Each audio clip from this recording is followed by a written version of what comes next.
You're listening to Leadership Powered by Common Sense with your host, Doug Thorpe. Here's Doug. Hello again, everyone. This is Doug Thorpe, and you are listening to another episode of Leadership Powered by Common Sense. Today, we're going to explore a topic that I think is real critical for people to understand, and that is the potential for finding yourself in a season of burnout. And as I was telling my guest in the green room here, anybody in a position of leadership, or really anybody at whatever level you may be working, can slowly get things built up to the point you didn't realize it or just don't realize it, but you finally get to that tipping point and you know you've got to make a major change one way or another. So with that, I'm going to introduce my guest. Her name is Sally Mahamdeh. And Sally, welcome to the show.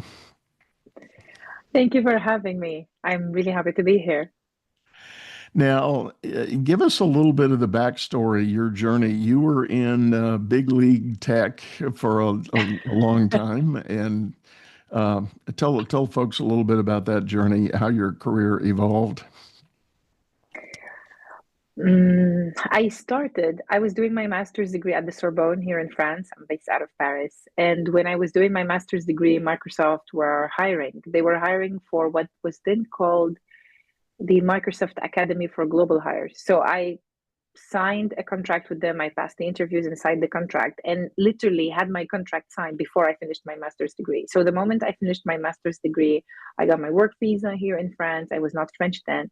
And I started working a few months after taking the master's degree. So I started by that because that was the first environment I started working in.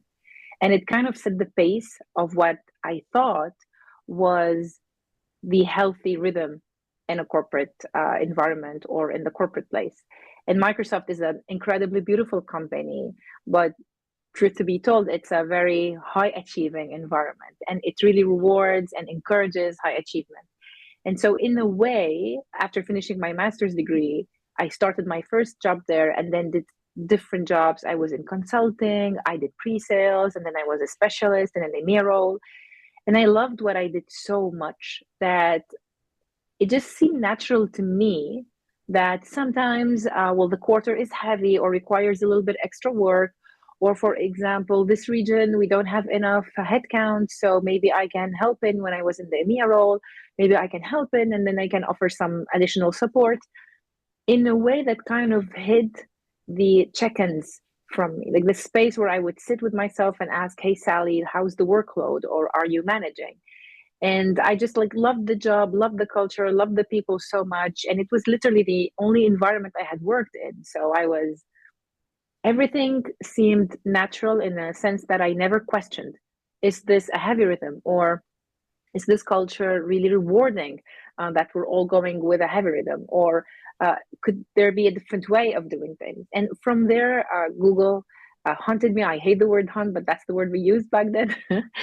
They hunted me on LinkedIn and I joined Google. And at Google, it was a completely different culture. And I'd say the habits and the group habits and everything were different, but there was one thing in common, and it was that it was a high achieving, high performing environment, and that we, again, were really rewarding that kind of intensity.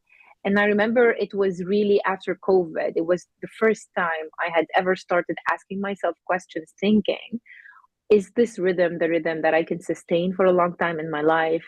Does this rhythm serve me? Is there any other way? And I think it's very difficult to tell because it was a mix of many things. I had my daughter, I was pregnant during COVID, I started a coaching degree.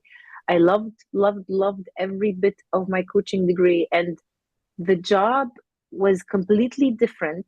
And at the first part I was learning, and then the second part, it was a 12-month program. So the first 6 months I was just learning. And then the next 6 months I was in practicum. So I was taking clients and I was monitored and mentored by a coach.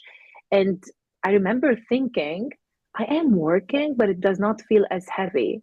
I am in calls, but there's space between the calls. And so I had these two parallel worlds because I was still working at Google. And I remember starting to notice and just slowing down, that just thinking, okay, these are two work environments. They are completely different. This is what I like about this one. I was comparing, but slowly and nicely. And then I had my daughter stepped out of my work for, I think it was 7 to 8 months. And when I came back, I had my job, I had my accreditation as a coach, and I was side hustling for the foundation where I got certified. My daughter was born. I just tried to pick up my life where I had left it. And I found myself after 6 months just feeling extremely, extremely, extremely tired, like sort of a fatigue. I would wake up with that fatigue. I would go to sleep with that fatigue. And whatever I did not solve it. I'd take a long weekend and it wouldn't be enough. I'd sleep a really good night and it wouldn't be enough. I'd try to go on a vacation and it wouldn't be enough because the moment I would return, then just the whole energy would come back and would hit me. And I remember it was in January of that year, the year I realized I was burning out, and I literally had to just pause and check in with myself and take care of my own mental health. I remember it was January. I had spent some time with my parents. We had a very nice vacation here in Paris. And then I dropped them at the airport. And when I parked the car and I came back, I saw all the pings from my colleagues saying, hey, we need to talk. We have this urgent topic to cover. During the holidays, this deal was canceled, or like this was happening.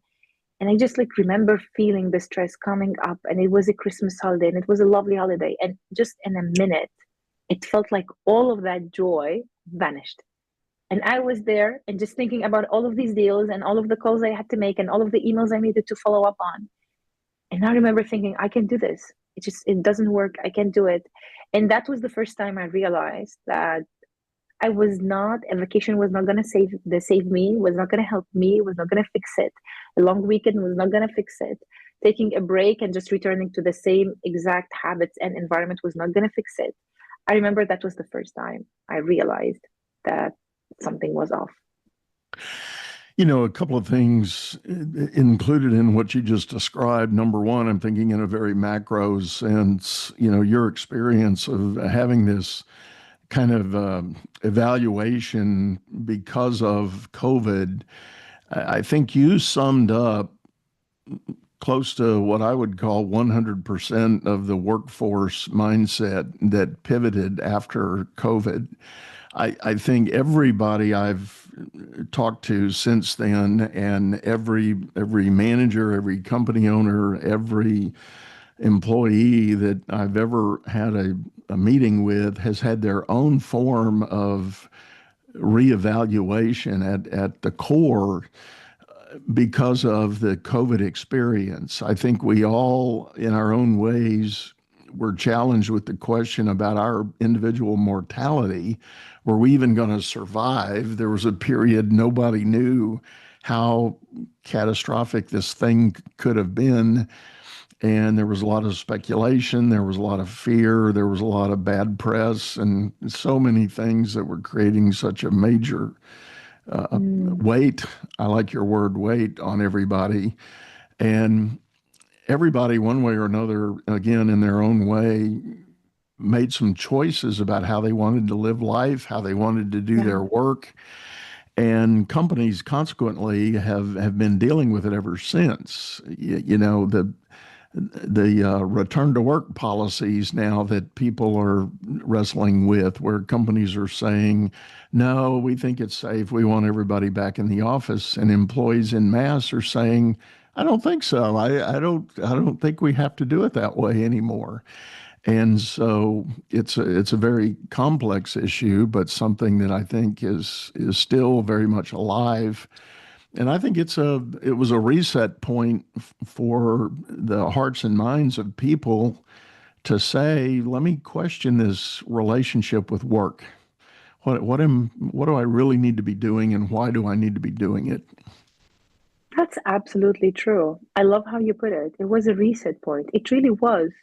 It was for me, and then many of my friends and many clients. At first, we did not name it as such, right? We each thought that what we were going through was unique and specific to us and to our life challenges and to our personalities and to our brain traits. And I think maybe a couple of years after COVID, we all started noticing the tendency and realizing it had definitely been bigger than all of us. This is why I think someone asked me recently why I've been so vocal about my burnout. I wasn't. I mean, the year I burnt out, I just told my team and manager, I need to step out. I'm not doing okay. The return from maternity leave was incredibly different from I expected it to be. And I was worried for a family member. So I was also traveling. And so just everyone assumed, oh, she's a little bit worried or she's a little bit tired and she's going to come back. It really is only when I had completely stopped working and I just spent the first 3 to 4 months just trying to understand what happened. And I started introspecting. And then I started taking clients again at the foundation that I realized that everything that I was feeling, many other people were feeling the same way. And I think it was only 1 year after I had stepped out of my job that I started saying, I burnt out. I wasn't even using the word. I just assumed, maybe I was going through something very, very specific. And a year later, so that was two years after 2022, someone shared with me an article, a researcher, about misalignment burnout. So she's researching the different kinds of burnout, and she's researching the three kinds. And so one of them is when you're feeling completely misaligned, you're not finding any meaning in the work that you do, and you're constantly asking yourself, what am I doing here? This does not make any sense. Like, I cannot find the meaning. I don't feel impactful. I don't feel like I'm being useful. So this really happens a lot with sensitive people. And then the second type was really the classical one, I'd say, the one everyone has heard of, which has really to do with the kind of the workload and the lack of recognition. And then there was a third type, the boreout. So you being in an environment and not being challenged enough and not being stimulated enough and not feeling like you're using all the capacities that you have. And only when I read that, I realized it was not only a workload issue. It was also my habits of always wanting to achieve so much and just always thinking that that was the only way, like there was no other way to be ambitious. And then also the misalignment, because I remember thinking like COVID, and I had friends who were nurses. My parents are now retired physicians. And when you look at the hours these people go through during a day, the amount of stress they're exposed to, and then the amount of money that they get, I remember thinking, I'm just doing reporting and forecasts and all of it. Can I do anything else, where I feel like I'm changing someone's life and bringing meaning? And of course, I mean, I always, as a female, I appreciate being financially independent and I want to earn money and I want to keep growing. But I just want to do something that had more meaning, that if I'm in meetings, that those meetings serve something other than reporting or other than just forecasting and never following up on the forecast. So there was this, I would say, tendency that was happening, and I was not aware of it because I was not talking. I was not telling anyone how I was feeling. Just assumed it was personal. It was me. But the more I talked, the more I realized this is not about me. It is so much bigger than me. And so many people resonate. Every time I do a podcast episode where I talk about the misalignment burnout, I receive so many messages on LinkedIn of people saying, hey, that made so much sense. I feel understood. I feel seen. Thank you. I had no idea. Can you redirect me to some articles and things like that? So as you said, it was a reset point. And I would say for sensitive people, it was actually confusing because we had no idea. It was not about us. It was bigger than us. And it's something that concerns many other people. So it's not us not being able to manage things properly, or it's not us not being able to show up as leaders. Or I hear my clients say those things because they feel very uncomfortable with the word burnout. They'll tell you, my life is intense, or they'll say, life is heavy, or they'll say, I'm really busy. I'm running after time. I'm chasing time. Those are the sentences I hear. And so I start asking small questions just to try to see, is the person okay? Are they not okay? Because most times we don't even tell ourselves, I'm not feeling okay. I mean, I know it took me a while. I had been to work for like 6 months before I started thinking, I'm not okay. This is not working. I can't sustain this. Right. So Well, 6 entire months. I think there's a very much a very real barrier to wanting to look in the mirror and agree on that because, at least in the context of work, I think there's this, how do I talk about this without admitting I'm not as good as I would like to be, and when Yeah. you admit what ultimately becomes a performance issue, you're certainly not No, going to go tell your boss that, because no. you've got this fear that the boss will go, well, if you can't do it, I'll get somebody to do it, and I Mm, think it's part culture, it's part tradition in how most business environments work, and for pretty much everybody that enters the work world, there's an element of that. You don't want to divulge that very deeply personal condition that you're struggling with, and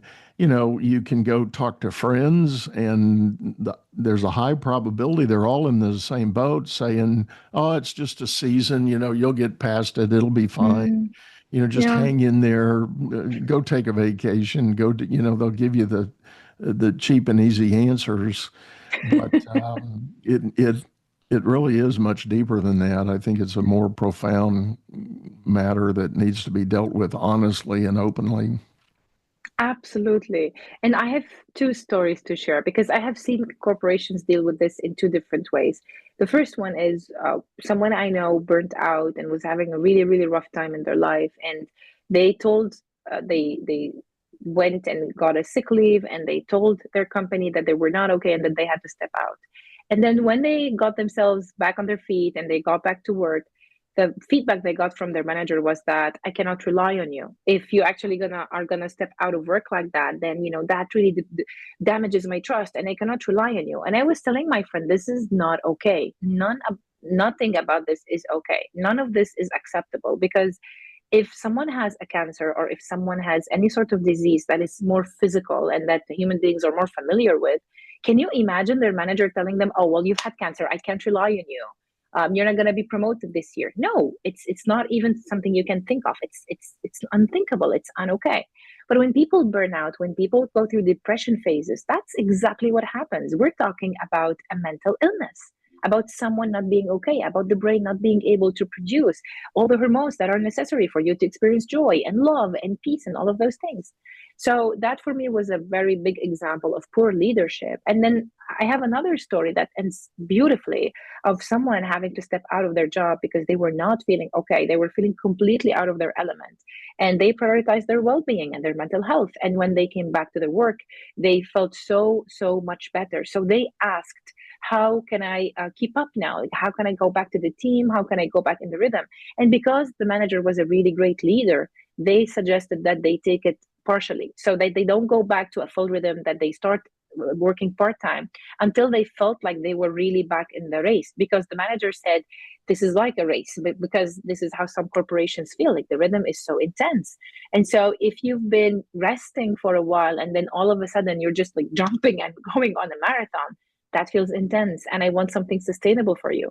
So I have those two stories where you can see a great example of leadership and an incredibly poor example of leadership, and I think a misunderstanding also. There's a lot of stigma and misunderstanding about all the topics of mental wellness in general. Even people will not, if you ask someone about mental wellness, and I've done the test.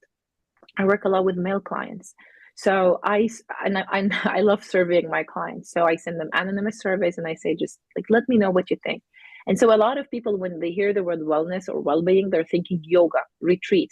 They don't even think about a disease or someone recovering or someone having a depression phase and then someone working really hard to heal from that. Most of times people are just thinking about other things, and all of them are great. I'm not criticizing yoga or any like any of the practices. I'm just saying there are some heavy topics that we don't talk enough about, and so Right. there's a lot of stigma around them, especially for men. And we have not democratized speaking about emotions and being vulnerable, and we have created different expectations for them than we have created for women.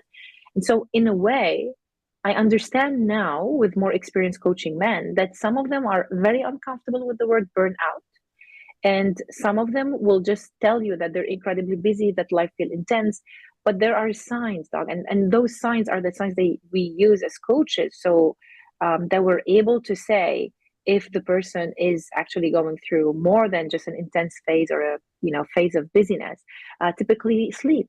Sleep is incredibly damaged when the mind is overstimulated or when we're not finding meaning. Insomnia is the first thing that happens. The other thing is the weight. It fluctuates. Some people put on weight. Some people will lose the weight. Some people will start snacking. Some people will start overeating. Some people will start undereating. So there's also that. The quality of the relationships. So for me, typically one of the questions that works the best with clients who are not very comfortable talking about emotions is asking about the quality of their relationship with their partners or with their children if they have children, or with any significant person. So their team, if they're a leader, their director, if they're in a high leadership position. There are all of these small signs that we're going to miss because we were never taught to monitor them. So I Right. remember Right. when I was in sales, we had like all of these dashboards and we were monitoring so many things, and we were doing that every quarter. And now I think about life and I just think we need to monitor some of the dashboards of life. Like, how am I sleeping? How is my weight fluctuating? How is my relationship with my family? How's my relationship with the team that I'm managing? And those should be the signals and the cues we use to realize that, hey, I'm going to need to step out or to pause or to invest in this or de-invest in that. But I just wish we had these dashboards of life, that we monitored like we monitor dashboards for business. Yeah. On that point, well, two things from what you just said. Let me add a quick story to your great leader success. You mentioned a third kind of burnout, the bore out. I think you meant people just get bored. They feel under challenged, underutilized. I know a gentleman, he was actually a guest on my show recently. He owns his own company, and he was talking about one of the ladies on his team has been with him a long time, but he quickly learned that she gets bored really easy. She's very capable, and he's become in American baseball. We have a term, utility infielder, somebody that can play multiple positions. They're not a specialist in one position, but they're good at that position as they are with other positions. And she became his utility infielder at his company. And he would say, and they had a discussion about this, and she acknowledged that now her horizon for getting bored is kind of on the order of like 2 years in a work situation. But he would give her an assignment, go to this department or that department, and here's what I need you to do. And she would just full speed, head down, get it all done. And sure enough, at about the 18-month or 2-year mark, she would raise her hand and say, I'm on the edge, I think I'm done. And he'd say, great, that's fine. I have another idea. Now go over to this department and do this and do that and do the other thing. And there was another 2-year run. And he's, as his own company has grown, he's had the ability to flex and expand a little bit, and has leveraged her personality and dynamic in her own way that she looks at the work.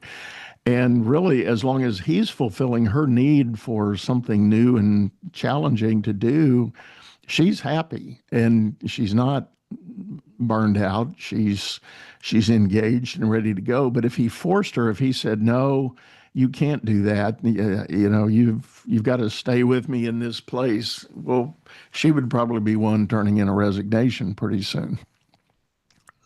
So That's an amazing example of leadership. I love that he figured out what are her motivational drivers and that he was able to benefit the most from her capabilities and intelligence and competencies by offering her the opportunity that was a good fit. That's incredibly right. inspiring. I love it. Well, the other thing I was going to bring up, you're talking about sort of the evaluation of where you are in life and what area. And there's a classic coaching tool, you probably know about it. It's called a wheel of life diagram. It's Yeah. like a pie chart, 8 slices of things. It's work, finances, family, relationships, hobbies, friends, things of that sort. And it starts at the center at 0 and then goes out to the edge at 10. And you take each slice and you do an evaluation of where you are in that segment of life. And when you're finished, you connect all the dots and you see if you have a well-rounded circle or not. And the analogy that's always used is that if your circle's not reasonably round, it's very much like being on a bicycle with a dented rim. You know, the rotation is a bumpy ride. And it's a good indicator that you've let something get out of balance. You've put too much focus maybe on the work and not enough in your relationships or your family or friends and other things that are necessary to really sustain whatever demand you feel at work. So it's a really revealing exercise sometimes to get people to just do that simple little diagram. Yeah, it's a great tool, and I love that you were mentioning it. I discovered through coaching a lot of amazing tools that I had never heard of before first being coached and then becoming a coach. And there are all of these corporate tools, all of these leadership trainings. I mean, we both know, right? And I love the work that you're doing, which is democratizing these tools and making sure more people are aware that they exist and more aware that they can use them. Because I find that there is nothing as powerful as working with a coach. It's like getting access to your own brain, into your own thoughts, into your own emotions, and seeing things for what they are. But even if you don't hire a coach, just starting by those simple tools. Um, Another tool that I love, for example, I work with highly sensitive people and I use the highly sensitive person test from Elaine Aron. It's on her website, it's free. But most people say things, and then at the moment I hear them, I realize, okay, this is a brain that's highly sensitive. Like there are so many signals here. And people, when they talk about this, they go, oh my gosh, I don't know what's wrong with me. Like I have all of these, I'm always overthinking. I'm always thinking about the worst scenarios. I'm extremely high maintenance. I mean, for my own self, I'm high maintenance. And so I hear all of those things and I think, whoa, these are the traits of a highly sensitive brain. I think I need to have the client or the prospect run the test. And so we go through the test. And by the end of the test, the person thinks, oh my gosh, nothing is wrong with me. Like, this is not about me. And I remember when someone asked me 3 years ago when I started coaching, first side hustling and now full time, someone asked me, what's your mission? And I said, I'm on a mission to democratize cognitive behavioral science. I just want people to know that there's a reason why we behave the way we behave, and there's a reason why we feel the way we feel. And some things are natural and we can want a different response. And if we do understand why the first one was created in the first place, then there are more chances that we're able to create a different and a better one. But in general, these topics are not democratized enough. They're not, and most people don't even know. We call it the wheel of life here in Paris, in France, but that's like an incredibly powerful tool. You can do it on your own. You can download it online. You can do it with a friend. It can be just a very open and honest conversation with someone you trust, someone who's compassionate and who has good listening skills. You don't need to hire a coach. Of course, you're going to be able to dig deeper with a coach, but just like starting there, I think is so important. Asking these questions, that was for me the biggest, I would say, step. Not taking things as they are, not accepting status quo and challenging that this life is too intense, or this rhythm is not sustainable, or I don't find meaning in what I'm doing. Sounds great. The title is amazing. On my CV, it's shining. The money is wonderful, but it doesn't make any sense. I'm waking up in the morning and I'm not finding meaning. And sensitive people can't go on without meaning. It's one of the things that fuel us the most. So yeah, I guess it's just one of those things that you think we need to democratize it. It's not enough. We need to keep talking about this. We need to have more shows about this. We need to write about this. We need to post about this, because the more people realize that this is all a practice, just practicing knowing ourselves and understanding what works for us and what doesn't, and how we can improve the way we feel and the way we think.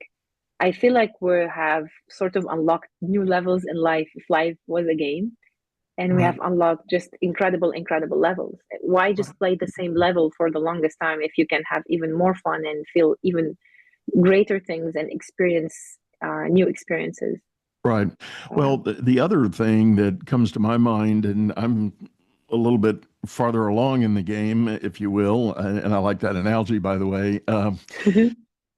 Even for those that never really hit a point of burnout, I think there is a day that you do wake up in let's call it midlife for lack of a better word, where you wake up one day and you go, what am I doing? Is this all worth it?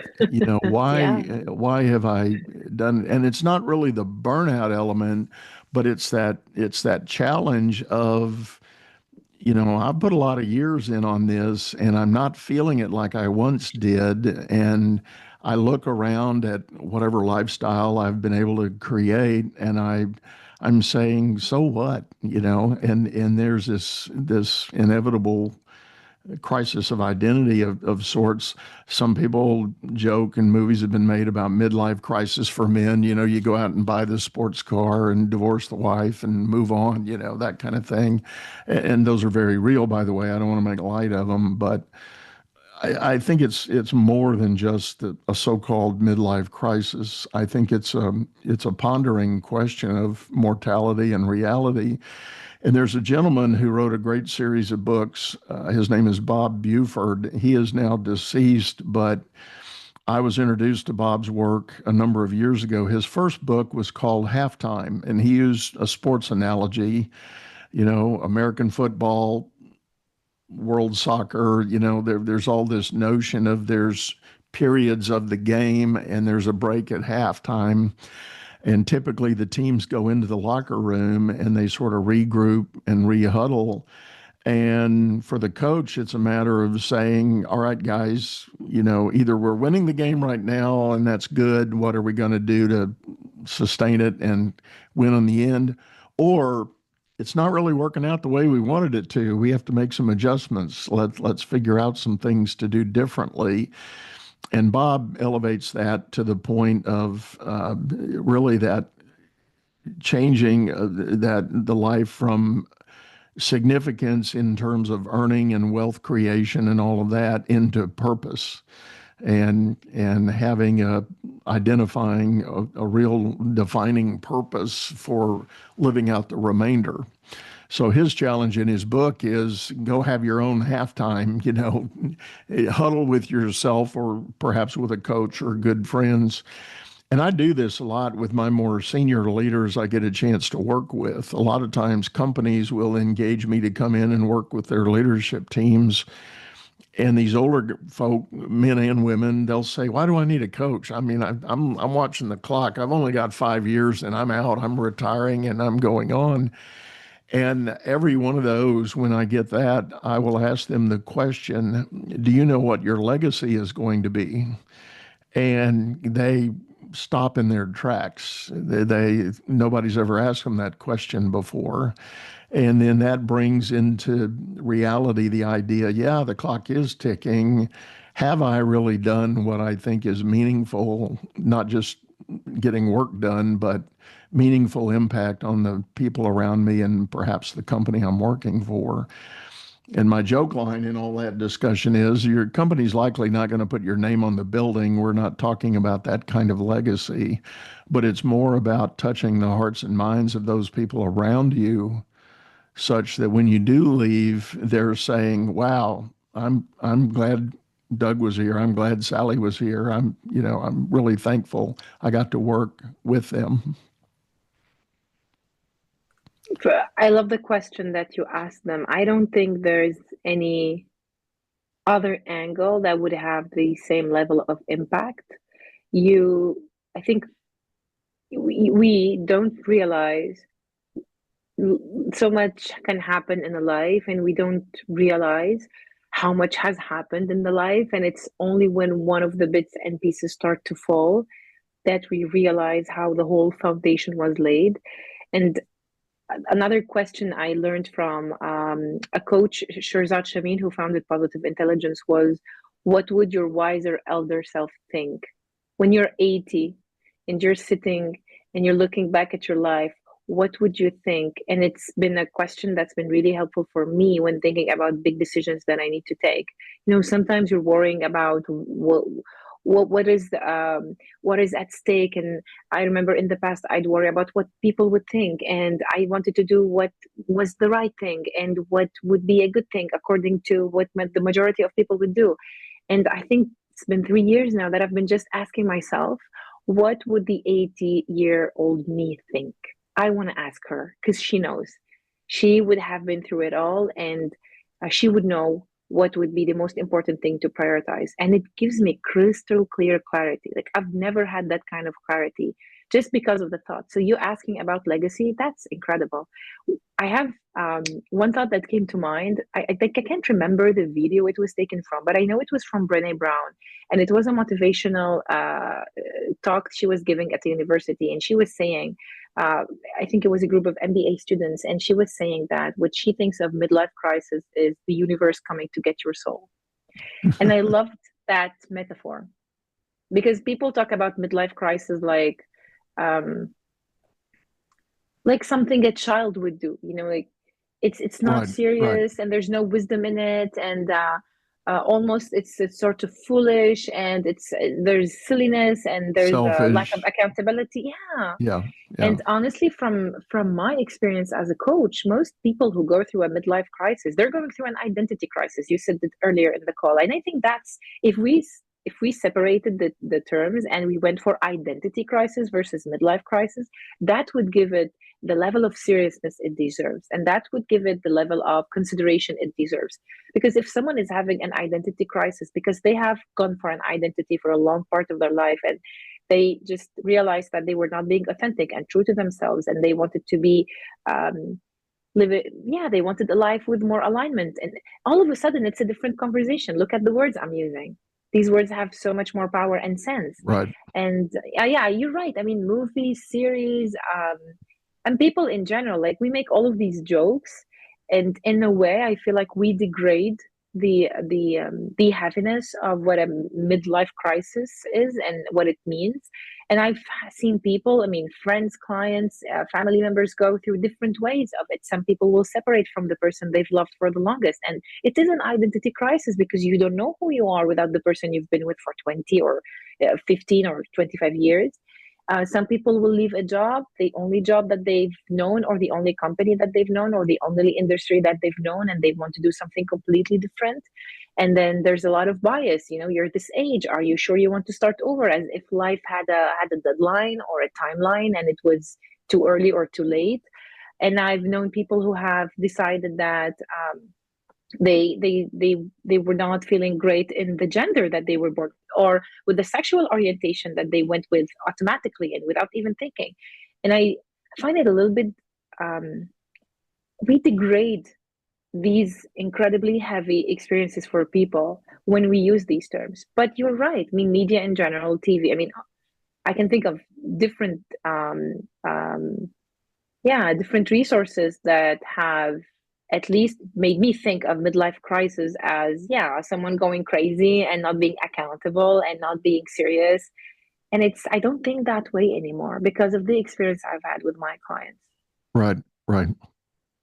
Well, Sally, I think this has been great, and thank you for sharing with us. We need to wrap up for today, but tell folks the best way to get a hold of you if they're interested in knowing more about your work. Of course, I am on LinkedIn. It's mainly the platform I interact with my community and my network with through. And I have a website. The website is also on my LinkedIn. I use Instagram, but I would say it's my least favorite platform. It's the least organic one. LinkedIn is amazingly organic. I mean, I met you through LinkedIn, so I love LinkedIn for that sort of easiness that I can connect. I can use it to connect with people who have the same mindset, who hold the same values, or doing the same kind of work. So I would say LinkedIn is the best place. And I do one-on-one coaching. I only take a few clients a month, and I only work for a minimum of 4 months because I help people change habits and behavior. And we need time to first replace a habit and then to sustain it so that there's no relapse. And in general, I give corporate trainings and I speak at summits, conferences, and things like that. So those are the three things that I do on the topics of emotional and positive intelligence. Very good. Well, one last time, Sally, thank you so much for sitting in. Really appreciate it. I love this conversation. Thank you for having me. You bet. And with that, folks, I do want to remind you we've got a video version of this show over on YouTube, a channel by the same name, Leadership Powered by Common Sense. Go over there, check out our archives. We're rapidly coming up on show number 400, so looking forward to that soon. And we'll have more announcements about things we may be doing to celebrate that milestone for us. If you need help from me, reach out to me via my website, Doug Thorpe, THORPE.com. Would love to connect with you. I offer a free exploratory call to just talk about where you may be in your work and where you may be needing some help in your leadership domain. But I think for now, that's it. We're going to wrap it up. I'm going to tell you, go out there, make it a great day. You've been listening to Leadership Powered by Common Sense, hosted by Doug Thorpe. If you would like to know more about the coaching and advisory services he provides, visit dougthorpe.com.